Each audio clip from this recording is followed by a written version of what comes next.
You're watching Phillies Postgame Live, presented by Cure Auto Insurance. Ben Davis, I'm Michael Barkann. Ruben Amaro Jr. from Cincinnati. In a moment, 13-0 in favor of the Reds, as the Phillies now have lost 2 games this season. Still a young season, but it's getting late early. 2 games by 13 runs. Game number 2 of the season at Texas was a 16-3 loss. Ben, I would say something at this point, something is wrong. Something is not right. We can no longer just say, they're going to get it turned around. Tomorrow is game 16. That is 10% of the season down. And when you look at a 5-10 record now for this club and 2-7 on the road, a failure to get runs, the bullpen just bleeding out, really. I mean, the bullpen has pitched 3 innings or more in 9 games, including today, this season. Where are we with this club? We just finished game number 15, and we've had a position player pitch twice. That shows me, 1, that the starting pitching is just not getting deep into ball games, and 2, that the bullpen's not where they need to be. It all starts and ends with pitching, and the Phillies just aren't getting very good pitching right now. This was a lackluster performance, to put it mildly. As I said in the 7th inning hit, they looked disinterested, like they just didn't want to be there. It's almost like they got Stott and Turner on to start the ball game. They didn't get them, push them across. It was like, oh well. And then Ashcraft is just, he just had his way with them. Yeah. Let's bring in Ruben Amaro Jr. now, called today's game from Cincinnati with Tom McCarthy. Ruben, I don't know how you did it. How did it look from your angle, that game? Did it look a little bit better from your angle than mine? Yes, it looked a lot better because we weren't actually there. You got to witness it firsthand, and I would ask you, my friend, to put on your general manager's cap and whether or not you would be saying, if you were in Dave Dombrowski's or Sam Folt's position, yeah, there's still plenty of time. It's only game 15, so we're getting rocked here and there, and the bullpen's had to come out, and the starters aren't doing what they need. We're not getting runs. There's no power. What are you saying up in that office? Well, you're pretty frustrated. There's no question about it. And, and I think Ben said it. It really starts and ends with pitching. If you're not pitching well, it makes it very difficult to win baseball games. I know that the team has not been swinging the bats as well as you'd like, especially with runners in scoring position. What were they, 0 for 6 again today? But I think that it was like right out of the chute. I mean, we had first 2 guys got on, and then a couple of really not great at bats there. Kyle Schwarber pops out to third base. They don't move runners. There's a lot of things that are happening right now that are not making things go well.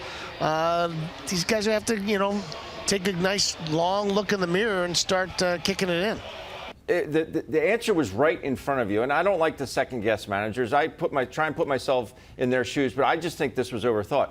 The base was open. You had a guy that hadn't had a hit the entire season in Senzel. It was right there. The writing was on the wall. They bring in Bilotti to throw Myers sliders. That's Bilotti's out pitch, or sliders. And Myers knows that. All he has to do is lean out across the plate. If he gets a cookie, he's going to do some damage with it. Everyone in the world knows he's going to get a slider. Bilotti hangs it, game over. Yeah. That was the Will Myers show today. Right. Do you think, well, we're going to find out from Rob Thomson right now. Let's take a listen. Here's Rob Thomson post-game in Cincinnati. Strom had a blister there? It's kind of a cut. He gets it every once in a while. It developed either in warm-ups or right at the beginning of that inning. And he had thrown quite a few pitches that inning, so I didn't want to take a chance on it. So you go out there, you look at it. He says, "Let's go. Let's." Yeah, they put the right. Durabond, or I forget what it's called, but right. And then he gets the next 2 guys. Yeah, and then his pitch count for that inning was too high for me, considering the thumb. So went to Bell. Yeah.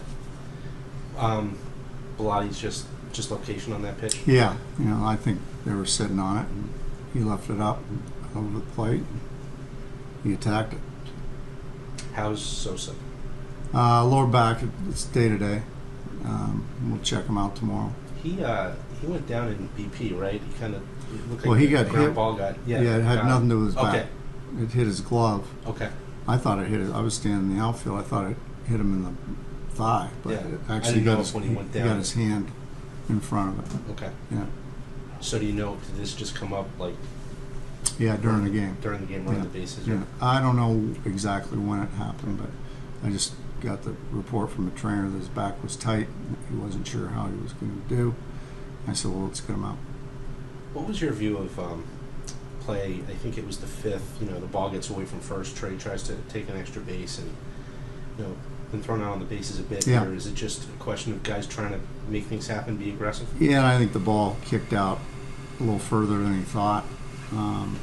But in that situation, you got to make sure, you know, because we were down 5 runs at the time, I believe. Yeah. So, you know, it looks bad. But, you know, we got to clean that stuff up. We got to clean up our base run. We got to throw strikes, grind out at bats, and we will. It's a good team.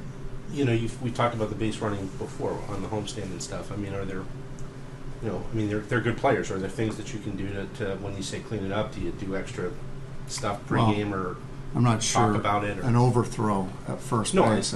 I'm just talking in general, not that. No, we play. just keep talking it, you know. Just keep talking situations and keep talking about, you know, let the game come to you. Don't try to force it. We want to have controlled aggression, you know. You got to know situations. You got to be aware on the bases. Know where the outfielders are playing. Know where the infielders are playing. Know the score of the game. That type of thing. And we just got to keep pounding it home.